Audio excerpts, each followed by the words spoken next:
Y dándole continuidad a esta conferencia inaugural, escucharemos la exposición del señor Gonzalo Sarría, director del Museo Casa de la Reforma de la Universidad Nacional de Córdoba. Buenas tardes, mucho gusto. Seguramente que me van a embargar más cuestiones emocionales que posiblemente claridad en todo mi concepto. Agradezco enormemente la oportunidad de estar acá. En las primeras palabras lo acabo de conocer al rector, al señor presidente, rector decimos nosotros por eso, al rector, y le decía que, al menos para mí, y sé que en esa emoción es para muchos, considero que la Universidad de La Plata y la ciudad de La Plata, así como para esas religiones musulmanas la Meca es un objetivo en la vida, la mía era esta, no conocía La Plata. Y para mí no solamente es la Meca de la Reforma, porque son diferentes circunstancias. Muy bien les explicó, yo digo, me va a robar todo lo que quiero decir. Y muy bien le explicó, y nos vamos a ir robando un poco entre todos lo que vamos a decir, porque justamente hay un sentimiento muy fuerte con esto de la Reforma. Y menos mal que nos robamos cosas lindas y nos las devolvemos entregándolas justamente a nuestros estudiantes y a nuestros profesores. Así que es un robo permitido. ¿Por qué digo que La Plata? Yo siempre empiezo, en primer lugar, es allá donde me puedo confundir, agradezco enormemente a la Cátedra Libre. En primer lugar, porque se llama Cátedra Libre, una de las bases de la reforma universitaria. Y que, aparte de llamarse Cátedra Libre, sea José Gervasio Artigas, mucho más aún. Porque es nuestro hermano, diríamos, federales. Cuando nuestras guerras de caudillos existían, Córdoba se hermanó y Artigas se hermanó con Córdoba. Si hay un hermano que no lo conocen, posiblemente los cordobeses, estas historias son en pasado, o sea, solamente lo escrito queda testimoniado, por eso es bueno ir recordando un poquito. Artigas fue un aliado muy directo a nuestra provincia de Córdoba. Hasta diría tenía características por su conformación física como un comechingón, hasta por su temperamento. Ese airecito cordobés no es solamente andaluz, tenían que ver los comechingones desde el tono, desde su parsimonia y de su forma de ser. Y por lo poco que conozco de Artigas, esa característica la tenía él también, era una persona muy noble. No encontré en ningún lugar que hablara de maldades. Por eso no me creo, y perdónenme si aquí hay rosistas, cuando Rosas pide que lo juzguen sobre los hechos del momento y con la historia del momento y no en épocas de paz. Yo tengo la idea de que siempre voy a ser y tratar de ser bueno. O sea que no es la historia y las circunstancias lo que lo hace ser bueno o malo a uno. Por eso creo que Artigas tuvo esa convicción. Que la Universidad de La Plata convoque a esta cátedra libre me pareció fantástico, porque también nace, y ahí es donde viene en una de esas nuestra contradicción. Es la única ciudad que nace diferente de las otras ciudades coloniales. ¿Por qué entonces la Reforma no nació aquí? Sí nació aquí, con la diferencia que acá no tuvo grandes contradicciones en la conformación de su propia sociedad. Córdoba era una sociedad muy contradictoria, lo sigue siendo, libres y conservadores, para decirlo de alguna manera más simple, y lo sigue siendo.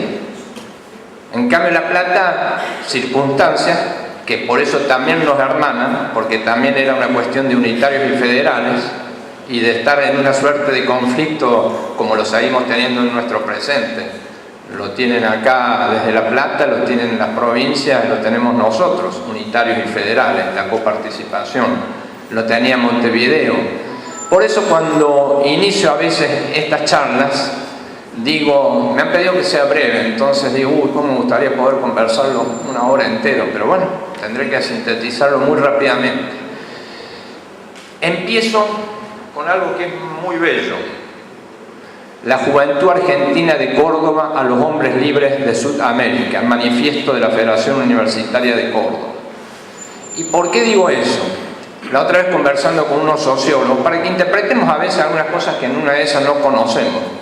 Si nosotros decimos qué hecho social de magnitud internacional podemos decir que tuvo algún país, y nosotros decimos, bueno, pongámosle la Revolución Francesa y la gesta de Napoleón, que sin saberlo él nos benefició sin quererlo a nosotros, ni se le imaginaba que nosotros podíamos pretender la independencia por su gesta mesiánica de conquistar Europa.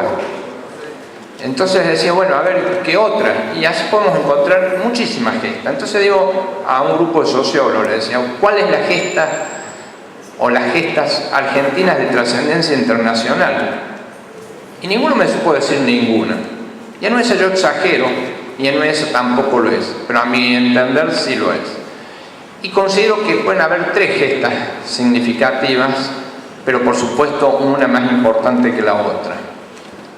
Y en algo tuvimos que ver los cordobeses, y en algo también tuvo que ver Uruguay, o mejor dicho, Artigas. Una es la gesta sanmartiniana.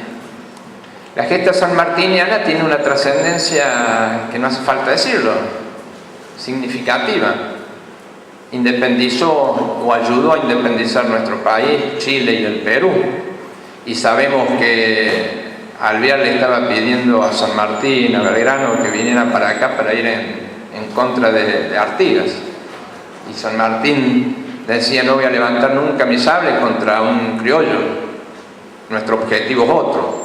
Aquellos que desconocen la verdadera historia de San Martín, no me voy a poner como terráneo ni como mucho más, porque seguro que saben más que yo, pero de alguna manera ese impas que tuvo San Martín lo pasó en Córdoba, en la zona de Saldán, un pueblito muy cercano a la ciudad de Córdoba, a esperar respuestas de acá no, de Buenos Aires, de Porredón, que no llegaban para ver si le permitían esta gesta.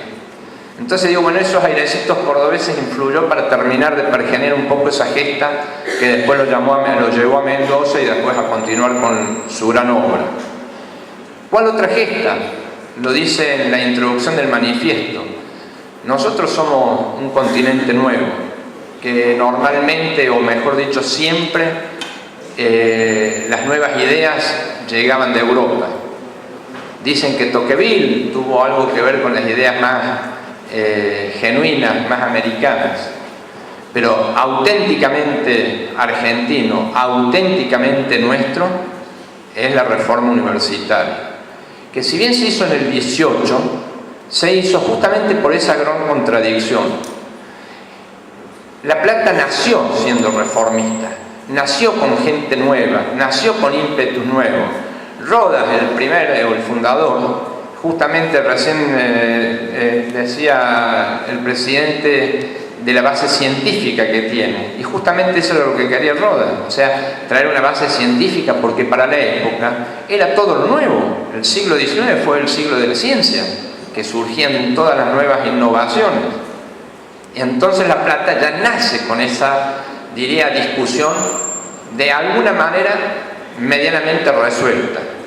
Y llegó con su fundador después, Joaquín B. González, un grande de la historia argentina, que la mancha que podría llegar a tener, y perdona, no les estoy diciendo, una vez sé que hay chilenos acá y yo hablaba bien de Bachelet y de Lagos y me dijeron, estás loco, no sabes lo que son. Bueno, cada uno sabe dónde vive, cuáles son sus problemáticas. De afuera la vemos, en una de esas los exaltamos para bien o para mal. En este caso, a Joaquín B. González yo lo exalto para bien. Generó la reforma con todas las bases sustentables y fundamentalmente en algo que dijo también, la extensión universitaria. Le quedó corto posiblemente, pero por las épocas que vivía, el tema de la gratuidad y del cogobierno. O sea, no lo tuvo considerado porque todavía no estaba muy metido en eso. Y acuérdense que la universidad, si no me equivoco, ahí ya no me meto, creo que es de 1905, la Universidad de La Plata. Así que tenemos varios años antes ya con esa actitud. O sea, se crea con ciencias nuevas, con inquietudes nuevas. Entonces no tenía la contradicción. Incluso para aquellos que tenemos una suerte de competencia como si fueran equipos de fútbol de sentimientos. No, somos hermanos con La Plata en lo que significa la reforma. Pero nosotros a ese momento ya teníamos casi 300 años de historia universitaria, y bien lo dijo, era justamente esa fue la gran rebelión o la gran levantada en contra de los conservadores, del Accordo Frate, del arreglo del clero, y fue el último bastión, como fue la noche de los bastones largos, el último bastión que estaba libre. Bueno, el último bastión donde se cobijaron los conservadores fue la universidad. Se enquistaron ahí, y ahí es donde entonces, fundamentalmente en Córdoba, en esa gran contradicción, se genera este movimiento, que yo creo que fue todo un principio muy fuerte que se da en el 18, pero por los avatares que llevó nuestro país, recién pudimos disfrutar en 1958 con el rector Orgaz, que pone plena vigencia a los principios de la reforma universitaria, con una mueca muy fuerte que se metió ahí, que fue la discusión de libres y laicos. Pero duró lo que duró, justamente hasta el derrocamiento, hasta el vil derrocamiento que le hacen a Arturo Illia, el más grande de la educación argentina, creo que hasta, no sé si no es de Sarmiento, viendo los presupuestos en educación y la preocupación que tenía por la educación, vigencia plena de los principios de la reforma universitaria. Y volvemos después a la recuperación de la democracia en 1983. El primer rector democrático, el arquitecto Révora, promueve el gobierno cuatripartito, que incluso, no lo recuerdo porque la costumbre nos hace equivocarnos, le sacó la palabra no docente. O sea que el empleado es parte del cogobierno universitario a partir de 1985, cuando nuestra universidad la declaró de esa manera. O sea, una universidad inclusiva. ¿Y por qué? Para no hacerla muy larga, ¿y por qué nosotros tenemos en Córdoba el Museo Casa de la Reforma Universitaria? Y justamente por eso, por la circunstancia que nuestro país vivió históricamente, desde el golpe que le hicieron a Hipólito Yrigoyen hasta 1983, en el cual se perdía la memoria de nuestro país. Y la Federación Universitaria de Córdoba, considerando y tratando de alguna manera ver lo que había pasado también en relación a los derechos humanos de los desaparecidos y de todo lo que había generado las dictaduras militares, pretendieron, y bien hecho, recuperar y tener un lugar que en principio se llamó Casa de la Reforma, para darle la palabra a eso que significa la calidez, que es de cobijar a todos aquellos que se sientan involucrados en un tema como este. La reforma ya salió de ser solamente una cuestión universitaria, ya lo decía Deodoro Roca, al que le dicen que escribió el manifiesto liminal: el puro universitario es una monstruosidad. Y justamente años antes lo había dicho también Joaquín B. González, con otras palabras pero muy similares. Por eso esa comunión que tenemos, y si no me equivoco en fecha, pero sí antes, en Montevideo se hace uno de los primeros, si no es el primer congreso justamente de Federación Universitaria, procurando lo que después fue la reforma universitaria. Hay un hijo de esta casa, el filósofo Hugo Biagini, que permanentemente pone ese punto sobre lo que significa la reforma universitaria. A partir de entonces, desde hace 10 años, tenemos en Córdoba lo que se llama el Museo Casa de la Reforma Universitaria. Y solamente para ir abreviando y terminando, quería leer algo que no me pertenece. En un estado tan extenso como el nuestro, donde todas las variedades climatéricas, geológicas y étnicas tienen su revelación material e histórica, las universidades destinadas a elaborar en concurrencia un tipo nacional de cultura no deben desconocer este carácter fundamental de la sociedad argentina, y menos empeñarse en mantener una uniformidad de todo punto antiética y contradictoria con las condiciones esenciales del país. Las universidades son además síntesis de la nación misma. No podrá dejar de reflejar la vida del país. Julio B. González. O sea, es lo mismo. Por eso digo, sentirme hoy en esta casa, estoy feliz más yo, por supuesto, que ustedes, de estar acompañado con gente del Uruguay y todos ustedes, a mí me pone como en el lugar que quería estar. O sea, más que nada, yo agradezco a la Cátedra Libre, a usted, señor presidente, y a mis compañeros de mesa, y a mi querido amigo el Búho Cornaglia, presidente de la Federación Argentina, de esta oportunidad. Si después esta reunión da para que tengamos alguna serie de respuestas y preguntas, encantado. Por ahora, entonces, los dejo a...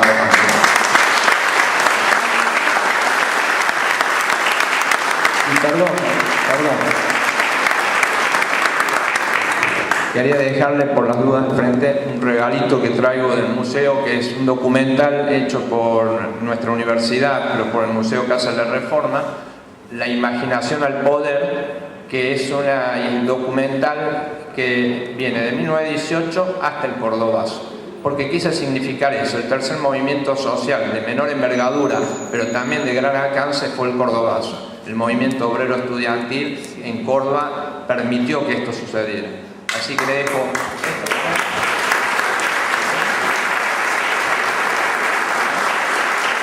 Muchas gracias. Y siguiendo con esta conferencia de apertura, la reforma universitaria en el siglo XXI, balances y perspectivas, escucharemos la exposición del señor Emilio Cornaglia, presidente de la Federación Universitaria Argentina.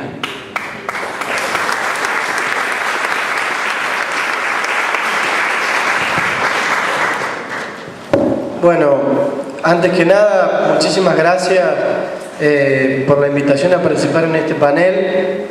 Hay aquí personas más que distinguidas y sobre todo agradecer el espacio de encuentro entre estos países que estamos participando, un espacio abierto, plural. Cuando nosotros fuimos invitados a participar, lo hicimos sabiendo además que el valor estaba justamente en esto, en que no iba a ser una cosa endogámica ni sectaria, sino que justamente íbamos a venir a poder opinar en un clima de libertad, de respeto y a escuchar otras opiniones que seguramente tal vez sean diferentes a las nuestras, pero que busquen el mismo fin. Saludo entonces la realización de este evento y agradezco en particular a Jorge Cuello, que fue un poco el facilitador de que hagamos posible nuestra presencia acá. Quería iniciar haciendo una aseveración que me parece que compartimos todos, pero que no está de más ponerla siempre sobre la mesa. Nosotros estamos convencidos de que la educación es una de las mejores formas de cambiar el futuro de nuestro país, de que la educación no solo integra, acorta brechas sociales, culturales, políticas, sino que es una de las herramientas que permite sacar de la marginalidad, de la pobreza, a tantos ciudadanos que hoy la están padeciendo. Coincidimos también con que la educación es un derecho social, es un bien público y que la tónica de la responsabilidad debe estar puesta sobre el Estado como garante de la educación pública, generando las políticas de Estado necesarias para poder garantizarlo. Y además nosotros, como Federación Universitaria Argentina, heredera de muchas de las tradiciones que se han resaltado acá dentro de la reforma universitaria, en las cuales no me voy a extender demasiado, pero sí también es importante mencionarlas, somos firmes y férreos defensores de este sistema universitario y de este modelo universitario que se basa justamente en la autonomía universitaria, en el cogobierno universitario con la participación de todos los claustros en la discusión y la toma de decisiones políticas respecto a la vida universitaria. Somos férreos defensores de la universidad extensionista, férreos defensores de la universidad pública, gratuita, mirando hacia el futuro y hacia la sociedad. Hecha un poco esta breve introducción, es justo preguntarse, me parece, ¿cómo vemos nosotros la reforma universitaria hoy, a 94 años de su gesta? Yo particularmente provengo de la Universidad Nacional de Córdoba, soy estudiante de Derecho en esa universidad, y como bien señaló Gonzalo Sarria, yo creo que la reforma surge en Córdoba porque justamente las características de nuestra provincia favorecían, me parece, una reacción que fuera de esa magnitud, y no se produjo en otros lugares en donde tal vez la cuestión estaba pasando por las mismas ideas, por los mismos proyectos, pero no se encontró con una confrontación tan fuerte, sobre todo con el espectro clerical. Dentro de lo que es el sistema de educación superior y de educación en general de nuestro país, hay en nuestra historia larga y también signada por muchos vaivenes y por muchas características zigzagueantes, si podemos llamarlo de manera benévola así, dos hitos que me parece que son fundamentales a la hora de que pensemos como actores universitarios y actores de la educación la realidad de la reforma universitaria hoy en día. Si ustedes me preguntan si la reforma hoy sigue vigente, yo estoy convencido de que sí, de que el espíritu de la reforma universitaria sigue latiendo no solo en las casas de estudios, sino que sigue latiendo en nuestra democracia, que sigue latiendo en nuestra articulación de la universidad con la sociedad, en la articulación de los estudiantes con el movimiento obrero, y que afortunadamente nuestro país sigue siendo lugar de referencia permanente en torno a la educación superior, justamente por haber sido cuna de la reforma universitaria. Hay dos hechos que a mediados de los 90 me parece han marcado un punto de inflexión en la educación en nuestro país. El primero de ellos es la sanción de la Ley de Educación Superior, con una marcada impronta neoliberal, con una marcada impronta de ataque a las libertades que la universidad había conquistado para sí misma y en protección de toda la sociedad y no de ella. No voy a ahondar demasiado en lo que es la Ley de Educación Superior. Sé que han hecho una jornada de discusión acá esta misma semana que fue muy fructífera, y creo que nos debemos como actores universitarios volver a retomar esta discusión. El otro hecho que marcó, me parece, un hito en la educación pública en nuestro país fue la sanción de la Ley Federal de Educación. Esta Ley Federal de Educación básicamente lo que hizo fue quitar al Estado Nacional la responsabilidad de sostener la educación inicial y media en las diferentes provincias de nuestro territorio nacional, y la traspasó a las administraciones locales. Con estos dos hechos, el menemato logró desarmar un sistema de educación pública que estaba concebido justamente como un derecho social, que estaba concebido justamente como una política de Estado tendiente a acortar la brecha de la pobreza, a brindarle herramientas a los ciudadanos para que pudieran tener más dignidad. Y quiero en este momento citar una frase de un pensador contemporáneo que dice: siempre se dice que la mejor manera de combatir la pobreza es con educación. Lo que nunca se aclara es si a la educación la deben recibir los pobres para seguir siendo pobres pero con buenos modales, o si también la tienen que tener aquellos que hacen que haya más pobres para empezar a preocuparse porque no los haya. Esta frase pertenece a un célebre pensador contemporáneo que es conocido por los jóvenes y se llama Diego Capusotto. Él es humorista y me parece que pone sobre la mesa la crisis que tenemos en el sistema educativo actualmente. No es casual que una persona ajena al sistema formal de educación haga una apreciación tan fina, tan sincera y tan paradójica con respecto a nuestra educación. En esto yo quiero poner atención sobre estas dos leyes y sobre las consecuencias de estas dos leyes en el sistema educativo actual.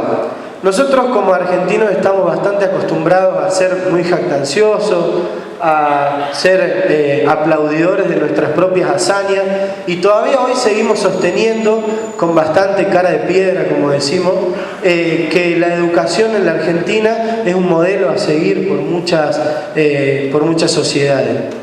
Yo me animo a decir que no, y esto no es la cadena nacional del desánimo, ni mucho menos, sino que en un espacio de responsabilidad que ocupamos, invitando a pensar y a reflexionar para justamente cambiar las deficiencias y las falencias que estamos a tiempo de advertir, tenemos que ejercer, me parece, esta responsabilidad para pensar en qué nos queda para adelante.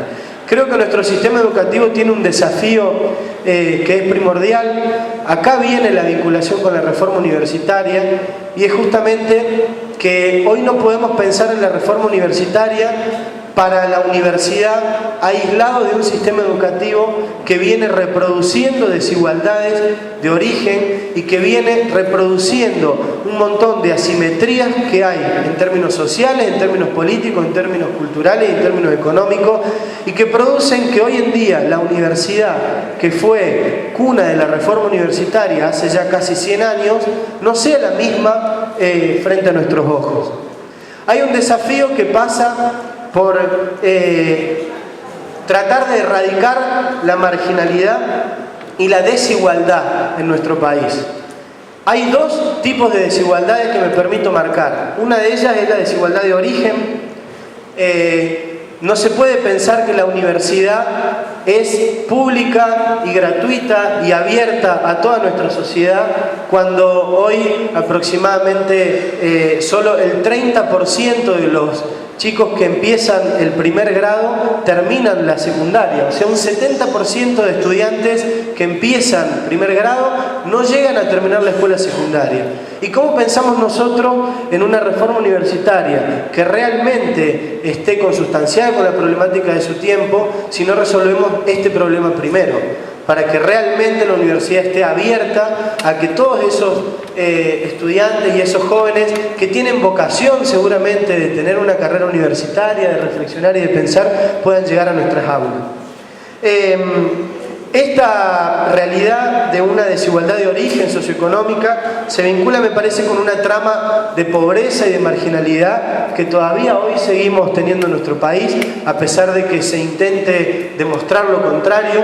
Sigue habiendo muchísima crisis con respecto a la falta de acceso a las fuentes laborales por parte de los jóvenes. Sigue habiendo muchísima crisis en términos educativos, en términos de la calidad que nosotros recibimos del Estado. Y no es casual que la Ley Federal de Educación, por ejemplo, haya provocado un desmembramiento del sistema público de educación, y lo que genera que haya provincias pobres con educación para pobres y que haya provincias ricas con educación para ricos.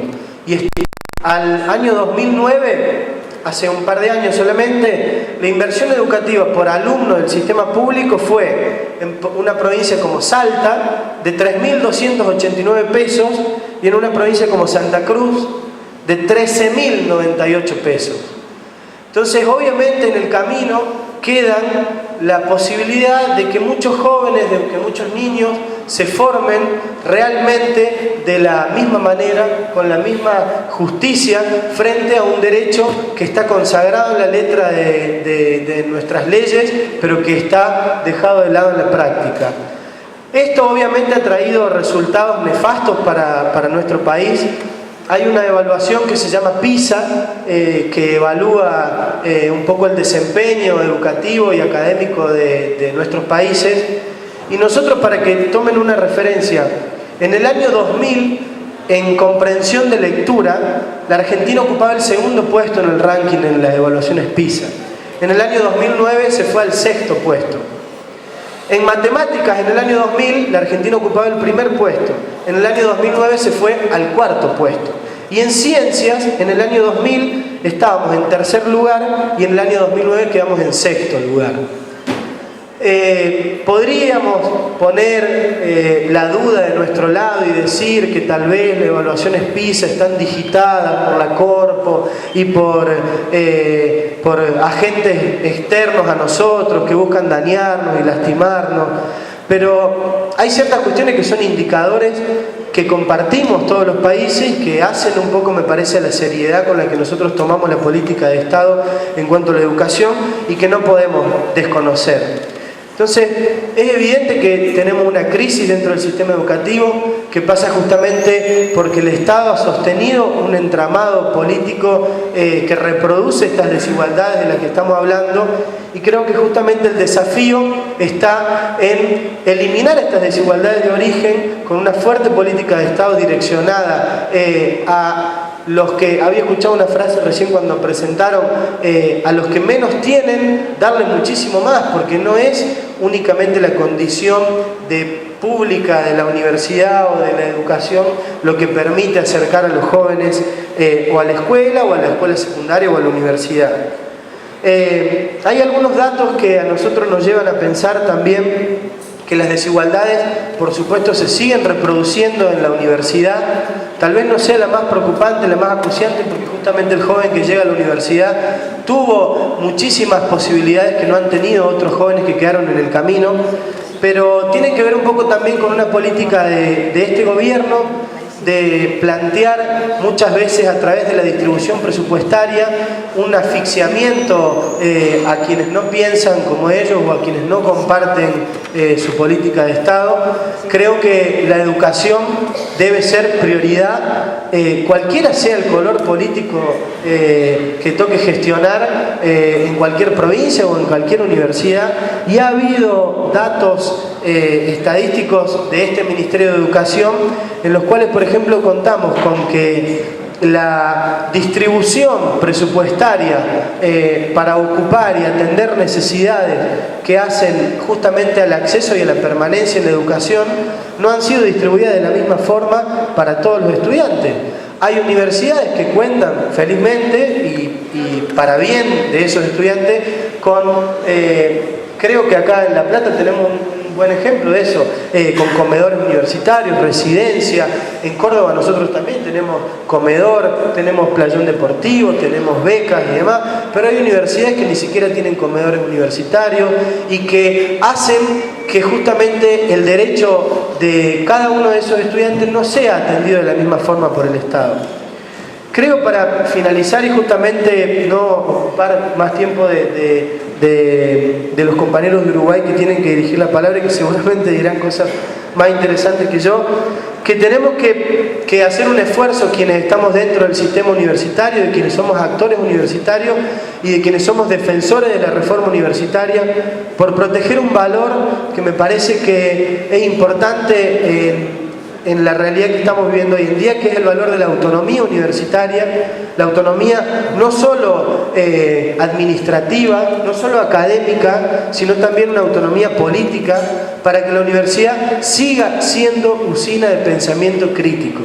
Y esto no implica que constituyamos a la universidad como un opositor a un gobierno nacional, que constituyamos a la universidad como un constante generador de palos en la rueda a los proyectos que se llevan desde el Estado o desde algún gobierno de turno, sino que implica justamente preservar a la universidad como usina de pensamiento crítico para bien o para mal de cualquier gobierno de turno.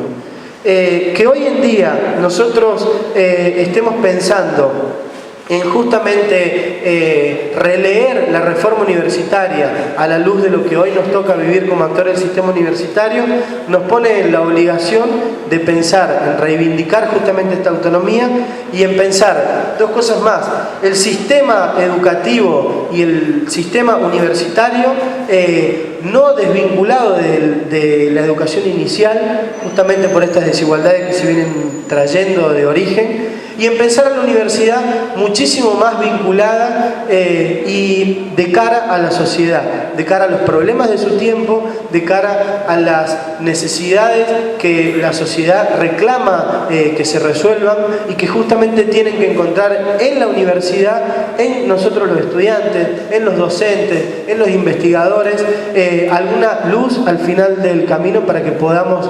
tener más y mejor educación pública para poder construir un país más justo, más igualitario y por supuesto más soberano. Eso sería todo. Muchas gracias.